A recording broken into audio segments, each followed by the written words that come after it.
இது வந்து பார்த்தீங்கன்னா, இப்போ பழைய இஎம்ங்க. ஃபுல்லாவே வந்து பழைய இஎம். இதுல வந்து கிச்சன் வேஸ்ட்டும் நான் கலந்துருக்கிறேன். கிச்சன் வேஸ்ட் எதுவும் வேஸ்ட் பண்ணக்கூடாதுன்னு சொல்லிட்டு கிச்சன் வேஸ்ட் ஃபுல்லா இதுல வச்சிருக்கிறோம். இன்னைக்கும் புயல்ல மாட்டினதுங்க. இது வந்து புயல்ல சரிஞ்சுது. போனோம் இப்போ இப்போ வந்த புயல்ல நல்லா காட்டுச்சு. மரம் அப்பவும் ஒன்றும் ஆகலைங்க. நல்லா நிலச்சிருக்குது. இப்போ நம்ம பார்க்கறது வந்து பார்த்தீங்கன்னா வேஸ்ட் டிகம்போசர். வேஸ்ட் டிகம்போசரில் நான் இன்னும் என்ன பண்ணியிருக்கேன்னா மேலும் மதிப்பு கூட்டியிருக்கிறேன். இப்போ ஆட்டு எரு வந்து பார்த்தீங்கன்னா நேரடியாக நம்ம ஆட்டு எரு கொடுக்கும்போது வந்து பார்த்தீங்கன்னா ஆட்டு எருவில் வெப்பத்தன்மை உடையுதுங்க. அப்போ நான் என்ன பண்ணுவேன்னா ஒரு 10 கிலோ ஆட்டு எருக்கனை இந்த மாதிரி வந்து ஒரு மூட்டையில் சாக்குலையோ எதுலையோ ஒன்றுத்துல கட்டி இந்த மாதிரி வேஸ்ட் டிகம்போசரில் நீங்கள் ஊற வைக்கும் போது இது என்ன ஆகும்னா, இப்போ வந்து இது வந்து பார்த்தீங்கன்னா கம்மார் வெத்தலைங்க. நல்ல பெரிய நாட்டு ரகம். சளிக்கு எல்லாம் ரொம்ப நல்லதுங்க. இந்த கம்மார் வெத்தலை வந்து பார்த்தீங்கன்னா இலையே பார்த்தீங்கன்னா மந்தார இலை சைஸ்க்கு பாருங்க. இது வந்து பார்த்தீங்கன்னா கொய்யா, நம்ம வீட்டு தேவைக்காக கொய்யா, பிங்க் நாட்டு கொய்யாங்க இது. அதுக்கப்புறம் வந்து பார்த்தீங்கன்னா பப்பாளி இருக்குது. இது வந்து பார்த்தீங்கன்னா நாட்டு பேயம்பழங்க. நான் நட்டது வந்து பார்த்தீங்கன்னா ஒரே ஒரு மரம் தான். இன்னைக்கு வந்து குறைஞ்சபட்சம் இதுக்குள்ள பார்த்தீங்கன்னா ஒரு எப்படி 20-25 மரத்துக்கு மேலே பேயம்பழம் இருக்குங்க. எல்லாருக்கும் வணக்கங்க.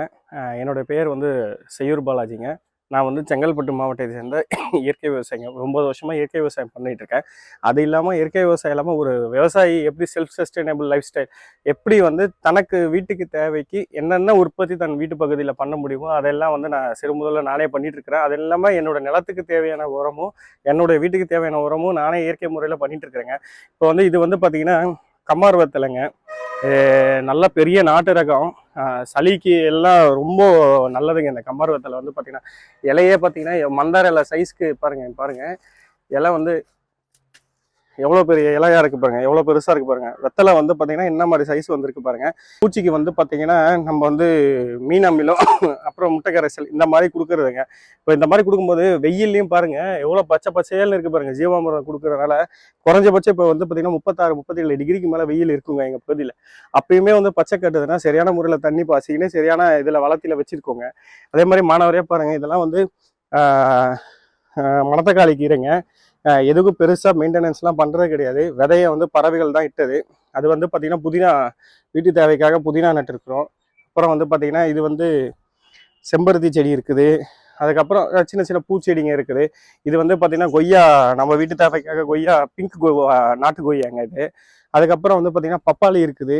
இது வந்து பார்த்திங்கன்னா நாட்டு பேயம்பழங்க. நான் நட்டது வந்து பார்த்தீங்கன்னா ஒரே ஒரு மரம் தான். இன்னைக்கு வந்து குறைஞ்சபட்சம் இதுக்குள்ள பார்த்தீங்கன்னா ஒரு எப்படி 20-25 மரத்துக்கு மேலே பேயம்பழம் இருக்குங்க. இது ஆனால் வீட்டில் வச்சாதான் ரொம்ப நல்லதுங்க. ஏன்னா தோட்டத்தில் வச்சா பெருசாக வரமாட்டேங்குது.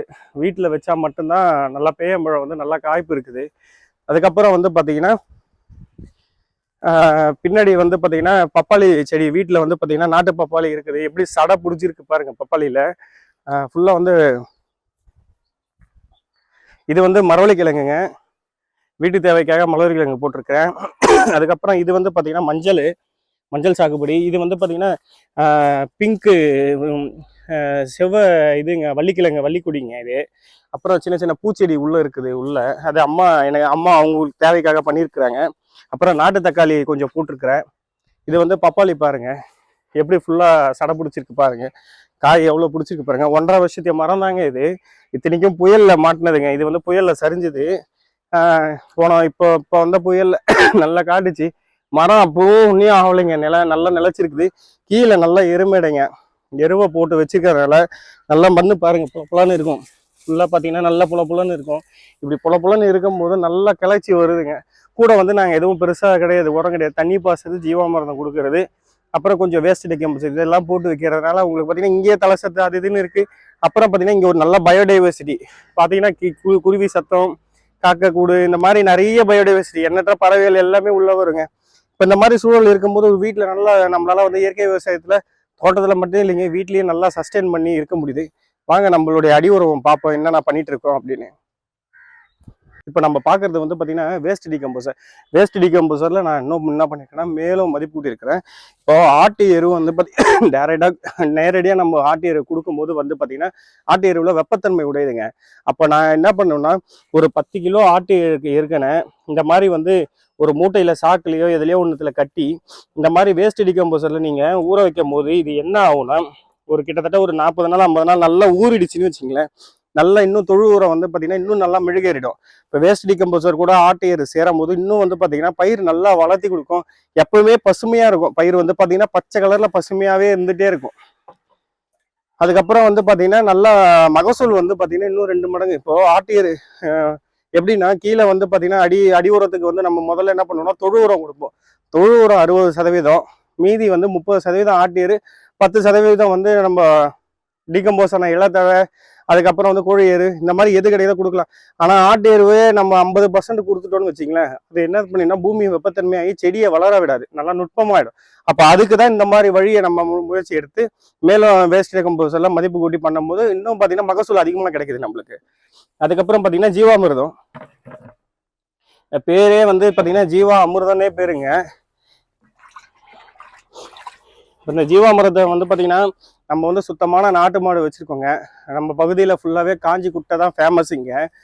ஏன்னா வந்து இந்த பகுதியை பார்த்தீங்கன்னா நம்ம சித்தூரில் ஆரம்பித்து செங்கல்பட்டு மாவட்டம் முடிகிற வரைக்கும் ஃபுல்லாகவே வந்து பார்த்திங்கன்னா இந்த டிராபிக் கிளைமேட்டுக்கு நாட்டு பசுமாடு வந்து பார்த்திங்கன்னா ஃபுல்லாகவே காஞ்சி குட்டு தாங்க. இந்த காஞ்சி குட்டோடைய எரு, சாணி, கோமியம், அதுக்கப்புறம் வந்து பார்த்திங்கன்னா நம்ம நிலத்தோடைய மண், தானியங்களில் ஏதாவது ஒரு பருப்பு தூள், ஏதாவது ஒரு பொடிங்க, இது எல்லாத்தையும் போட்டு கிட்டத்தட்ட ஒரு 30 நாளுங்க, clockwise anticlockwise ஒரு 4 நாள் 5 நாளே ஜீவாமிர்தம் ரெடி ஆகிடும்.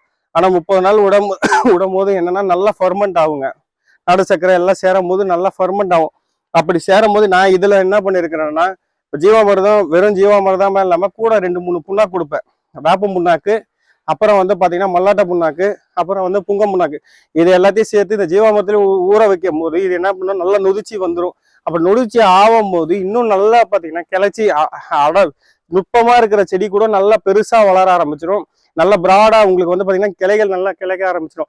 இதில் வந்து பார்த்தீங்கன்னா இன்னும் நல்லா ப்ராடாக வரும்போது காய் நிறைய பிஞ்சு பிடிக்கும். உங்களுக்கு அடி உரம் வந்து நல்லா சத்து கிடைக்கும். எவ்வளோ சத்து ஜீவாமிர்தம் வந்து ஒரு நல்ல பயிர் ஊக்கி பயிர் வளர்த்திங்க.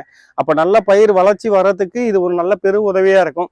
இது கூட பூச்சி கட்டுப்பாடுக்கு பார்த்தீங்கன்னா மீன் அமிலம், அப்புறம் தேம்போர் கரைசல் கொடுக்குறேன். பூ நிறைய பிடிக்கிறதுக்கு தேம்போர் கரைசல் வீட்டிலேயே நொடிச்சு பண்ணுறது. அதுக்கப்புறம் வந்து பார்த்தீங்கன்னா இப்போ இது பண்ணியிருக்கேன், இஎம் கரைசல் காட்டுறேன், வாங்க பார்க்கலாம். இது வந்து பார்த்தீங்கன்னா இப்போ பழைய இஎம்ங்க, ஃபுல்லாகவே வந்து பழைய இஎம். இதில் வந்து கிச்சன் வேஸ்ட்டும் நான் கலந்துருக்கிறேன். கிச்சன் வேஸ்ட் எதுவும் வேஸ்ட் பண்ணக்கூடாதுன்னு சொல்லிட்டு கிச்சன் வேஸ்ட்டு ஃபுல்லாக இதில் வச்சிருக்கிறோம். இப்போ வேஸ்ட்டாக வர காய்கறி கழிவு, அப்புறம் பார்த்தீங்கன்னா இதில் பப்பாளி பழம், கெட்டுப்போட பப்பாளி பழம், அந்த மாதிரி வந்து நாட்டு சக்கரை எல்லாத்தையும் போட்டு ஃபர்மெண்ட் ஆகி வச்சிருக்கிறேன். இது என்ன பண்ணணும்னா நல்லா உங்களுக்கு வந்து மைக்ரோப்ஸை வந்து நல்லா எனாக்குலேட் பண்ணி கொடுக்கும். இஎம் எஃபெக்டிவ் மைக்ரோ ஆர்கானிசம் வந்து என்ன பண்ணுன்னா நல்லா மைக்ரோப்ஸை எனாக்குலேட் பண்ணி நிறைய நுண்ணுயிர்களை பெருக்க கொடுக்கும் உங்களுக்கு. அது இல்லாமல் நல்லா வந்து சத்து பயங்கர கீழே வந்து பார்த்தீங்கன்னா அடி உரமாக கொடுக்கும்போது உங்களுக்கு வந்து பயிர் நல்லா வளர்த்தி கொடுக்கும். இப்போ இஎம் கொடுக்கும்போது நாங்கள் எப்படி பண்ணுறதுன்னா 50% ஜீவாமிர்தம், 50% இஎம், சரிங்களா, 20% வேஸ்ட் டிகம்போசர், இப்படி தான் வந்து ஒரு டேங்க்கு கனெக்ட் பண்ணி நான் கொடுத்துட்ருக்கிறேன். இந்த ரேஷியோவில் கொடுக்கும்போது பயிர் வளர்ச்சி ஒரு நல்ல வளர்ச்சி வருது, பச்சை பசேல்னு இருக்கும் எப்பவும் பார்க்கும்போது. அதே மாதிரி பார்த்தீங்கன்னா நல்ல நுண்ணுயிர்கள் சத்து கிடைக்கும். இதனால் வந்து அவுட்புட்டும் எனக்கு நல்லா வருது, நிறைய லாபமும் கிடைக்குதுங்க.